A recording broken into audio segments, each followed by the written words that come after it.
um novo conceito de oração. Isso nos leva ao assunto da oração. E por quê?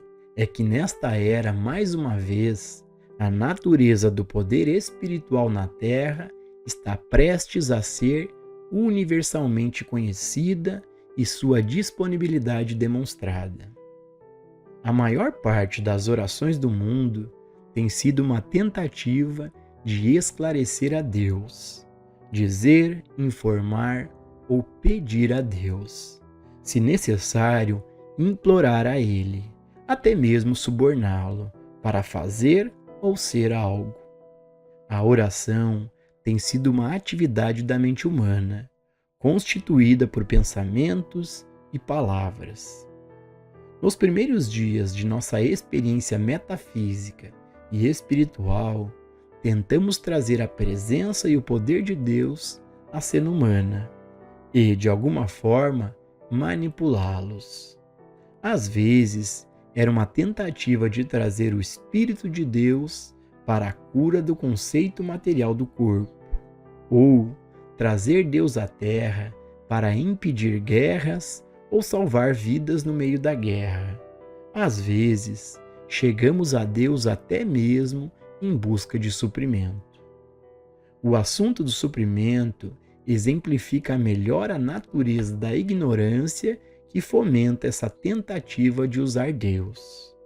Em primeiro lugar, olhe para o mundo e veja se há alguma falta de suprimento, alguma falta de árvores, flores, frutas e vegetais. Se há alguma falta de ouro, prata, platina, óleo ou minerais. Olhe para este mundo e veja se você consegue encontrar a falta de alguma coisa necessária. Em vez disso, observe a abundância infinita, que levou algumas nações a destruir muitos de seus ativos. Pense por um momento no que significaria ir a Deus e pedir mais suprimento, quando a terra já está cheia de todas as coisas boas. Agora, estamos entrando em uma época em que está começando a ser universalmente entendido que a oração não é para uma iluminação humana ou para influenciar Deus, mas sim para nos sujeitar ao poder divino. O mundo está aprendendo rapidamente a compreender que a oração, em sua forma mais elevada, é abrir a consciência para receber luz, sabedoria e compreensão. A abertura da consciência para que o reino de Deus possa ser estabelecido na terra como no céu, para que a vontade de Deus seja feita conosco, em nós e através de nós. Esta é a oração que permite a uma pessoa admitir humildemente: eu não posso fazer nada por mim mesmo. Faça-se a tua vontade em mim e por meu intermédio. Agora, não há mais uma tentativa de informar a Deus sobre as necessidades do mundo. Agora, há apenas a abertura da consciência para receber a graça divina que já está presente dentro. Não é como se Deus fosse um Deus distante. Não é como se Deus ignorasse nossas necessidades. O reino de Deus, estando dentro de nós, e a natureza de Deus sendo onisciência, toda sabedoria, onipotência, todo o poder, onipresença, toda a presença, não há nada que possamos fazer no reino da oração, exceto ouvir. Só é preciso lembrar que Deus não está no redemoinho. Deus não está na cena externa. Deus está na voz mansa e delicada. A presença de Deus e o poder de Deus são percebidos apenas em nossa capacidade de nos abstermos de todas as tentativas de informar ou influenciar a Deus. E, em proporção à nossa capacidade de ouvirmos a voz mansa e delicada. Leva um período de treinamento até que você possa reverter completamente o conceito de oração do mundo e chegar a um nível em que a oração é ouvir e receber a atividade da graça divina que está dentro, entendendo que isso só pode ser feito em silêncio. A Imaculada Conceição. Uma vez que você alcança a habilidade de ouvir e receber essa graça interior, você está em algum grau de posse daquela mente que também estava em Cristo Jesus. É nesse ponto que você começa a receber instruções sobre a natureza da criação. Ao fazer isso, você se verá no meio de uma verdadeira experiência de Natal e começará a entender a natureza da criação do homem e por que o Mestre Jesus foi capaz de revelar Deus como sendo o Pai. Deus é o Pai. A primeira percepção disso, mesmo que pequena, começa a mudar a natureza de sua vida e a natureza de seu corpo. Deus é o Pai. O Espírito é o princípio criativo. Isso lhe dá sua primeira luz sobre o significado da concepção imaculada. Deus revelando-se e manifestando-se como seu e o meu ser individual. Esta é uma concepção completamente separada e à parte dos processos físicos. É a criação divina. A criação revelada no primeiro capítulo do Gênesis, em que o homem é feito à imagem e semelhança de Deus. Deus, individualmente formado, individualmente revelado, a mente de Deus e a vida de Deus manifestada na terra como forma. Esta é a concepção imaculada e o nascimento virginal. Nossa compreensão da verdade da Imaculada Concepção pode ter sido adiada porque muitos de nós chegamos à revelação mística da vida por meio das ciências mentais. Nessas ciências mentais, primeiro nos elevamos acima da crença de que o próprio corpo é tudo o que existe para nós e que tem dentro de si as questões de vida e morte, para uma percepção do governo do corpo por meio da mente. Isso nos elevou acima do materialismo grosseiro do início do século XIX e dos séculos anteriores a ele, e nos permitiu ver que há um reino além da matéria e da forma, um reino invisível, mas tangível. Como esse foi o primeiro passo para muitos de nós, nos acostumamos a pensar na mente e no pensamento como poderes, sem perceber que havia um eu usando a mente e o pensamento, e que, portanto, deve haver um reino além até mesmo da mente. É onde estamos agora. Não descartamos o corpo, a matéria ou a mente. Simplesmente relegamos o seu devido lugar como instrumentos do eu, que eu sou e subordinado a ele. À medida que entendemos esse eu, chegamos ao nosso ser. Este ser que foi concebido de forma imaculada e virginal. Mas esse eu nunca aparece, exceto como identidade espiritual. Aquilo que contemplamos é apenas a mente e o corpo, mas o ser, o eu, a realidade é o ser divino, o ser puro, e isso que o Natal revela. Até agora, foi ensinado que havia apenas um Filho de Deus, um indivíduo criado espiritualmente. Mas nesta era está sendo revelado que o único ser que Deus é, você é e eu sou. Agora você começa a perceber Deus manifestado como seu ser individual e começa a compreender a natureza imaculada e imortal do seu ser. O Natal revela o ser indestrutível e imortal. Não há como experimentar a imortalidade, exceto através da compreensão de que não há começo.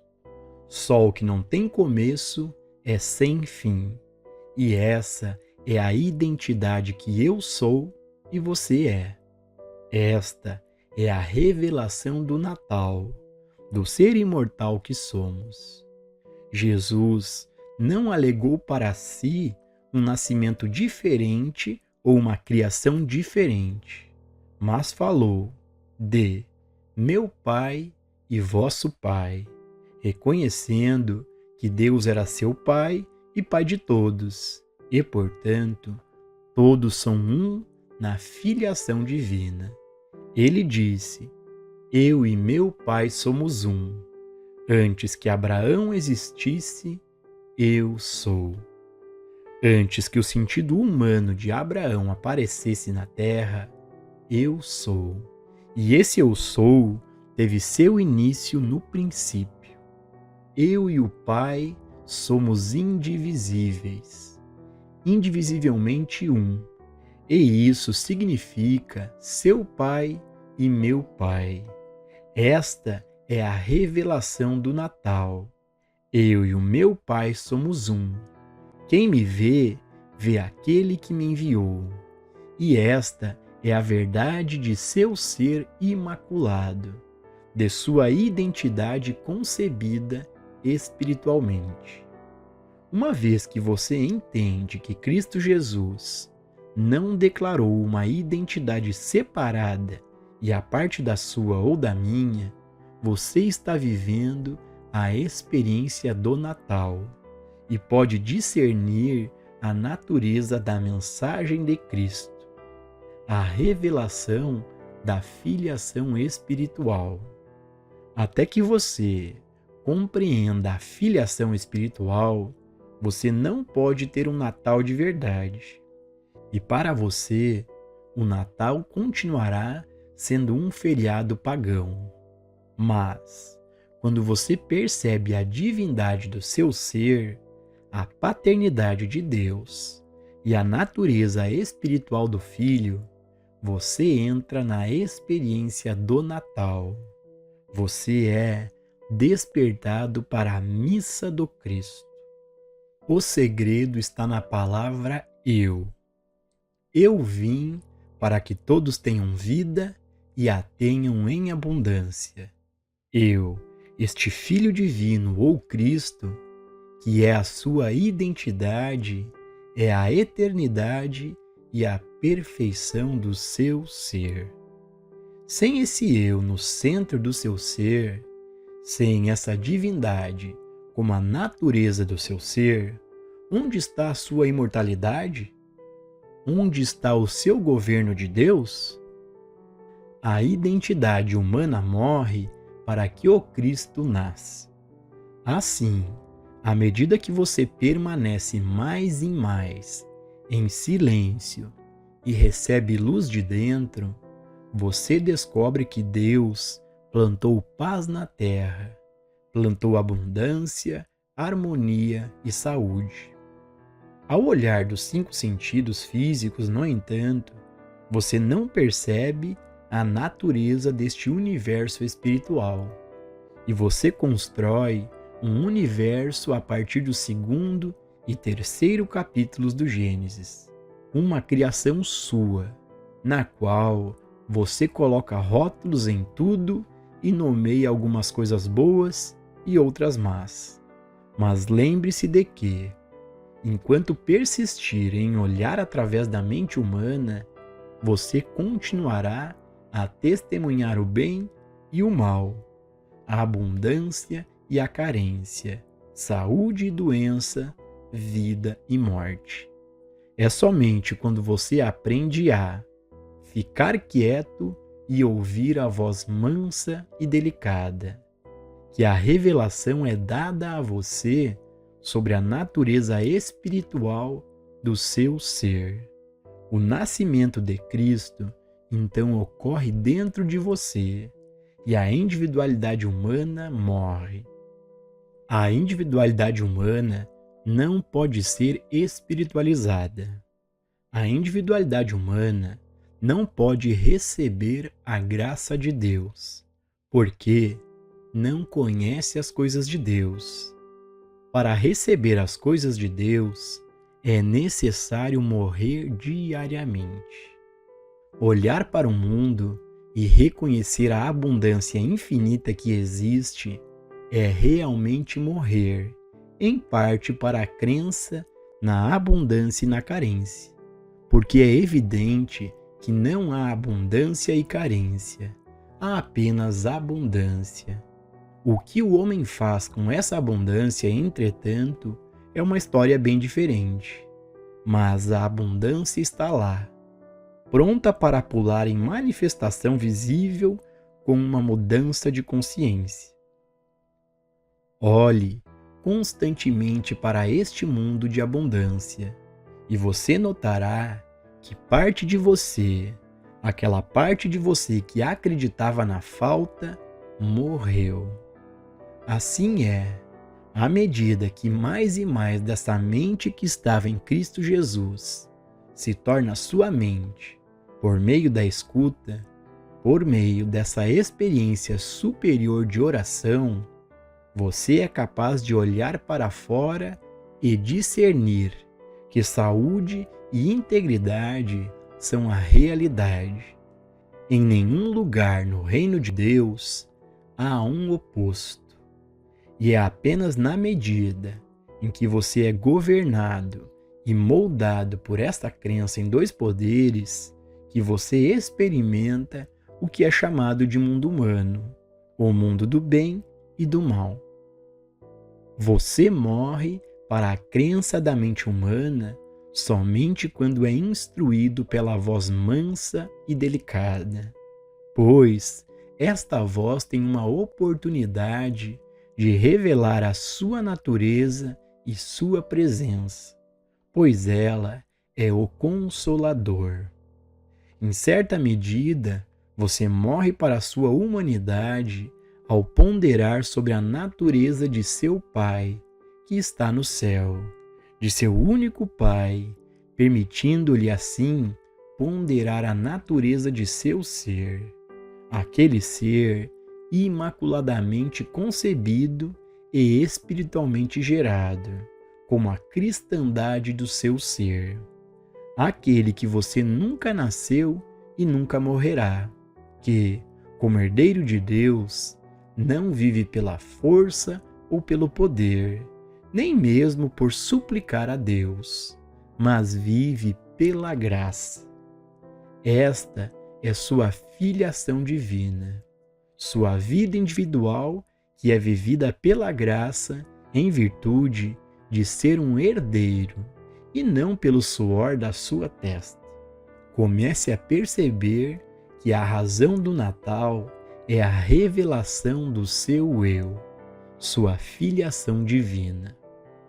O Espírito de Deus que se manifestou por meio de Cristo Jesus é a prova de todos os tempos da natureza espiritual da sua identidade.